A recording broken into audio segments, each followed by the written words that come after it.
आज मु आपण मानक पई नेकी आसीची रज स्पेशल गोटे नुआ काकरार रेसिपी जोटा कि आगुर आपण केबे भी बने नथिबे खाइबा पई बहुत ही बढ़िया लागिवो। नमस्कार, आपण को काकुलिस क्वेश्चन को बहुत बहुत स्वागत। तेबे चलंतु स्टार्ट करिबा रेसिपी। एबे ए रेसिपीटी को बनाया पई एठी देखंतु दर्शक बंधु, एठी मु गोटे गिना रे मापिकी गोटे गिना आंबर पल्प नै जाईची। आंबर ये पल्पटी को आम गोटे छोट ब्लेंडिंग जार देदेबा और चिकन करके ग्राइंड करदबा। एबे चलंतु गैस उपरे आम गोटे कड़े बसेबा। एठी देखंतु कड़े रे मो गोटे कोरा हेतिबा नड़िया दे देइछि। एबे आमे ए नड़िया को बढ़िया भाव में 2 मिनिट टिके भाजी दबा। तो देखंतु दर्शक बंधु 2 मिनिट मु टिके भाजी देइछि।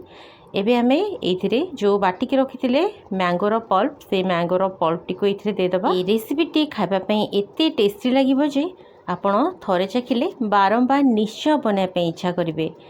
तो देखो दर्शक बंधु नड़िया और आंब को मु बढ़िया भाव में मिक्स करदेली। तो एबे आमे इथिरे 5 ରୁ 6 बड़ चामच मिल्क पाउडर एथिरे पकेबा। क्षीर पाउडर पकेले यार टेस्टा बहुत ही बढ़िया आसीबो। आ देखंतु ता सहित इथिरे जेतिकी मीठा दरकार सेतिकी आमे इथिरे मीठा देदबा। एठी मु सेमती 5 ରୁ 6 बड़ चामच मीठा इथिरे पकेछि। आपण मीठा आपणकर पसंद अनुसार कम किंबा बेसी पकई पारे। तो देखो दर्शक बंधु एबे आमे गैस फ्लेम को हाई रे रखिबा आ हाई फ्लेम रे ये सब को बढ़िया भाव में मिक्स कर। दर्शक बंधु आपण माने ए वीडियोटी को क्यों जगह देखुछंती निश्चय मते कमेंट जणेबे, जहा फल रे मु आपण को धन्यवाद दे परिबी। तो देखंतु गैस फ्लेम को हाई टू मीडियम रे रखिकी ए पुरोटी को आमे बढ़िया भाव में भाजिबा। तो देखंतु आंबरू पानी अंश जितेबाला सुखी सुखी आसब तापर ये बास्ना किसी गुजराती गुंड पकेबा। गैस फ्लेम को से हाई टू मीडियम रे रखिबा और ये पुरटी पूरा सुखिला है पर्यंत या भाजिबा। तो ये आप देखिपे दर्शक बंधु पुरटी पूरा एमती सुखिला हो जितेबाला कढ़ई छाड़ा स्टार्ट कर जे आम गैस फ्लेम को बंद करवा। ये आप देखिकी यार कंसिस्टेंसी जानी एमती सुखिला होगला एबे मु गैस फ्लेम को बंद करदेली। एबे आमे ये पुरटी को गोटे जगह को बाहर करदबा और या पूरा पूरी ठंडा हाँपाई आमर ये पुरटी एते टेस्टी बनिबो जे आपण या खाली भी खाईदेवे। तो देखो दर्शक बंधु एबे आमे या साइड रखीदबा और चलतु नेक्स्ट प्रिपरेशन करबा। एबे चलतु गैस उपरे आमे गोटे कड़े बसेबा। एठी देखंतु कड़े रे आमे दरकार मुताबक पानी देबा। एठी मु गोटे कप रे मापिकी 2 कप पानी देइछि। तो देखंतु पानी देला परे एथिरे आमे स्वाद अनुसार चीनी ऐड करबा। एठी मु 3 बड़ चामच चीनी देइछि। मीठा आपण आपणकर पसंद अनुसार कम किंबा बेसी पके परिबे। आ देखंतु ता सहित एथिरे स्वाद अनुसार अल्प लूण दे देबा।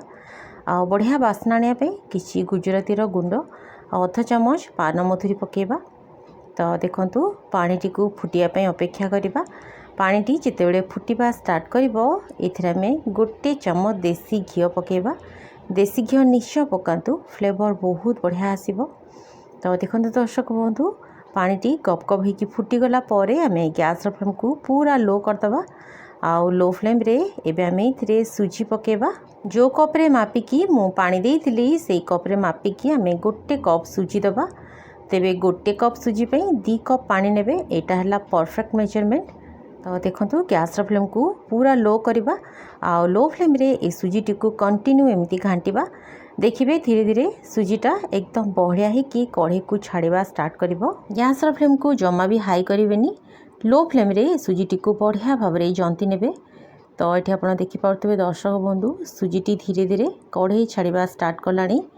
जितेबाला देखिए सुजीटा एमती कढ़ई छाड़ा स्टार्ट करिवो तापरे जाई आपण गैस फ्लेम को बंद करेंगे। तो देखो दर्शक बंधु सुजी बढ़िया भाव में जंती होगला। एबे मु गैस फ्लेम को बंद करके या घोड़े पाखापाखि 10 मिनिट छाड़ देइथिली। 10 मिनिट या निश्चय घोड़े छाड़देवे, सुजीटा बढ़िया भाव में सीझीज। तो देखो दर्शक बंधु 10 मिनिट पर आम सुजीटी को गोटे प्लेट ऊपर को ढाली दबा। तो देखो सुजीटी को ढालिकी मु पाखापाखि 2 ରୁ 3 मिनिट ठंडा हाँपाई छाड़ देइथिली। सुजी जेहेतु बहुत गरम अच्छी हाथ आपण मारी पारिबेनी, तो से किसी समय ठंडा हाँपाई छाड़देवे। तापरे आपण पानी हाथ होगी सुजीटी को बढ़िया भाव में चकटी देवे। आमे जेमिति अट्टा चकटू सुजीटी को मध्य सेमती बढ़िया भाव में चकटिबे। जेते स्मूथ करके आपण चकटिबे ए काकराटी सेते खाइबा बहुत बढ़िया लागिबो। तो देखो दर्शक बंधु सुजीटी को मुझे बढ़िया भाव में चकटी देली। एबे आम ए छोट छोट गोला प्रस्तुत करवा आउे भाव में छोट छोट खली बन नवा। ये आप देखिकी जापे ये छोट छोट आ पतला पतला गिना बनईकी आम ये गिनार मझिरे पुर भरवा। तो देखु आंबर ए पुरटी को मुझे देदेली। एबे आम हाथ में ये भाव में या प्रेस करी यार मुहटी को सील करदे। जेहेतु आपण मैंने समस्ते घरे काकरा पिठा बनाती तेबे ये प्रोसेसटी आपण समस्त को जना थिबो। तो देखो दर्शक बंधु यार मुहटी को सील करदेला या आम बढ़िया राउंड शेप देवा और हाथ में हल्का भाव में या प्रेस करदे। तेबे मन रखिए ये पिठारे जमी जमा भी क्राक न रहिबो। जदि क्राक रहिबो ताहले पिठा फाटी। तो देखो दर्शक बंधु यही भाव में मु सबू काकरा पिठा को गढ़ी नेली। ये देखो गैस उपरे मु किछि रिफाइंड तेल गरम कर नहीं।